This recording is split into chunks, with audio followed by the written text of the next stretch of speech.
এই ধান জমিনের ভিতরে ওটা কে রে?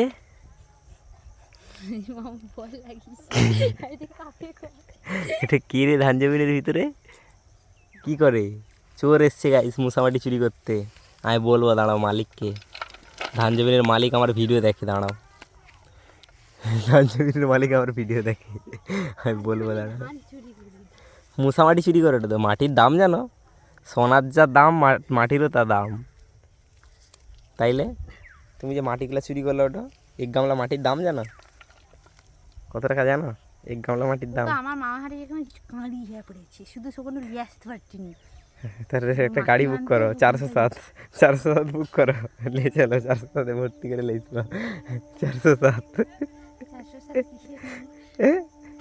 407 জানো নি? 407 কাকে কয় তুস? তাইলে এমনি তাইলে হাতি গাড়ি গালিয়ে চলো। হাতি গাড়িও জানো নি?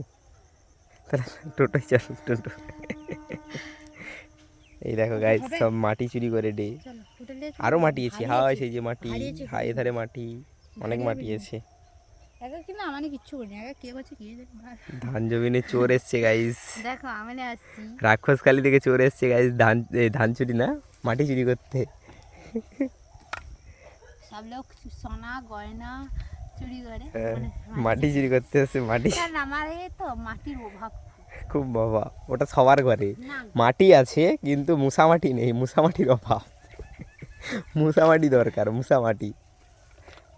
কারণ মাটি দেখবো জমিন পানকে নিজস্ব জমিনের না জমিন মাটি তুলে আরে ছোঁয়াচ দিতে গেলে মুসামাটি দরকার। হ্যাঁ ভালো হয়। মুসামাটি ভালো। রং ফুটে সাদা ধান। আর মুসামাটিতে যদি কারুর ঘর খালি রয়, গামলে গামলে নিয়ে গিয়ে করে তার ঘরে ভর্তি করবি। চলো চলো